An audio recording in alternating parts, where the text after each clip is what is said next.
Welcome to this week's edition of the Cheat Meal presented by Deep Fried Draft. My name is Brian Bosarge. We're going to start quickly with a review of the National Championship Game. I'm a little bit behind. Been a little under the weather this week. So get through this. Got a short little update this week. We'll have more for you probably Wednesday. On Wednesday, I'm going to have a preview of the small preview of the East-West Shrine game and a probably even smaller preview of the NFLPA Collegiate Bowl. But let's get back to the National Championship game where Clemson got its first national championship since 1980, beating Alabama 35-31 on a last-second touchdown pass from junior quarterback Deshaun Watson to sophomore receiver Hunter Renfrow. Watson's best trait in my eyes is his ability to never get rattled.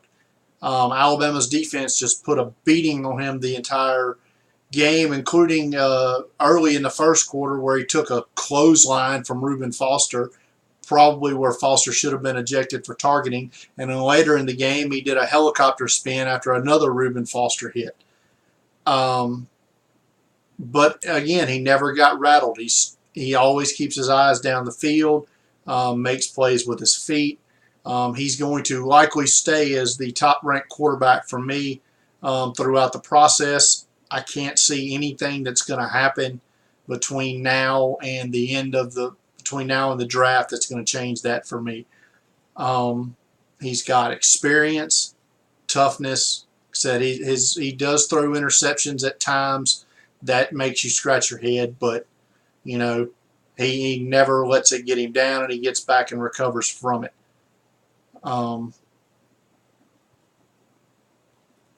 He does have an open invitation to come to the Senior Bowl. I doubt he takes it, but we'll see. After the game, Alabama had 3 players declare for the draft. 2 were not big surprises to me. Junior offensive tackle Cam Robinson, who has a chance to be the top tackle prospect, and redshirt sophomore corner Marlon Humphrey, who has a chance to be a first-round pick at the position. One that kind of surprised me but didn't was a junior wide receiver Ardarius Stewart. We're talking speed. May have some, I don't know. He may slip into the top 100 conversation for me. It's going to be borderline, but he does have coachable skills. We had a couple of college head coaching changes since the last time we did a video. Western Michigan coach P.J. Fleck will now replace Tracy Claeys at Minnesota. We had talked that was a possibility during the last video. Western Michigan hired their former quarterback Tim Lester. He's going to be their new head coach. One we didn't talk about the last time that has happened is Cal has fired their head coach Sonny Dykes. Who should have no problem catching on as an offensive coordinator somewhere. And he was quickly replaced with Wisconsin defensive coordinator Justin Wilcox, who has also been a DC up and down the West Coast. Some NFL coaching changes. We told you in the last video of the 6 coach openings. 5 have been filled. Let's go through them right quick. But first, let's talk about some relocation news as the Chargers have officially left San Diego and will now be the Los Angeles Chargers. I don't like it. I get it, but I don't like it. For the next couple of years until the new stadium is ready, they're going to share a stadium. They're going to play in the while the Rams continue to play in the LA Coliseum, the Chargers are going to play in the 30,000-seat StubHub Center, which is the home of the MLS LA Galaxy. It does host a football game, the NFLPA Collegiate Bowl, the All-Star game that'll be this week, next weekend. But the Chargers have hired Anthony Lynn, who was most recently the interim coach of the Buffalo Bills. So he's now the head coach of the LA Chargers. The LA Rams hired Washington offensive coordinator Sean McVay, who at 30 years old will become the youngest head coach in the history of the National Football League. His first really smart move, in my opinion, was tabbing Wade Phillips formerly of the Broncos, to be his defensive coordinator.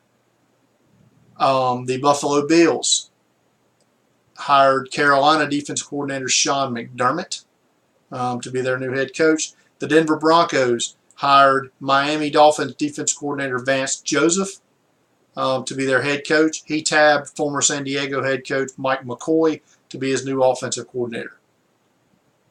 Jacksonville named their interim coach Doug Marrone, formerly a former Buffalo Bills head coach, as their head coach. And they named their former head coach and former Giants head coach Tom Coughlin as a vice president of team operations. San Francisco still in the process, but the rumor is that whoever they hire as the new head coach will tab who he wants the general manager to be. So I'm assuming they'll actually get along, unlike the previous regime. After the wild card round of the playoffs last week, order 21 through 24 is set in the NFL draft. We went through 1 through 20 last week. 21 will be the Detroit Lions. The Miami Dolphins will pick 22nd. The New York Giants will pick 23rd, and the Oakland Raiders will pick 24th. We can also report after last night's divisional round games that the Houston Texans will pick 25th.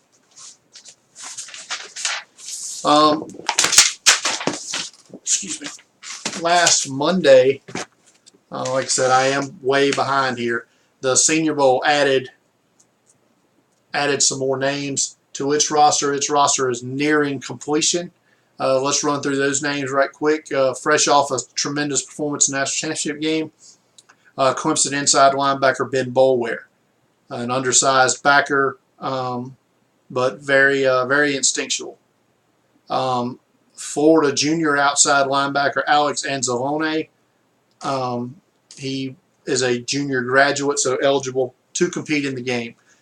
Michigan inside linebacker Ben Gideon. He was in the Shrine game. He's been moved up. Michigan corner Jordan Lewis. Another Shrine game guy, and one of my personal favorites in this draft is Youngstown State defensive end outside linebacker Derek Rivers. Tremendous FCS pass rusher. If you haven't watched him, go do it. A guy who I have no idea how he's going to play, because I've never seen him play, is Lindenwood inside linebacker Connor Harris. Lindenwood's a Division II school. Connor Harris is the all-time NCAA leader in tackles. Nobody's ever made more tackles than him in NCAA football history.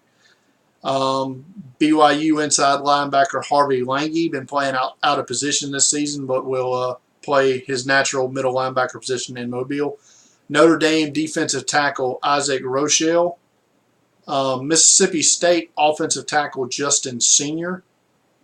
Southern Cal defensive tackle and transfer from Utah Stevie Tuakolavatu. Hope I got that right. Another talented defensive tackle, Michigan's Chris Wormley.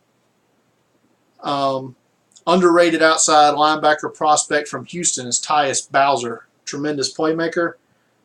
And last but not least, a guy profiled earlier this year, LSU cornerback Tre'Davious White. Tremendous return man, tremendous cover skills. Should have a good week in Mobile.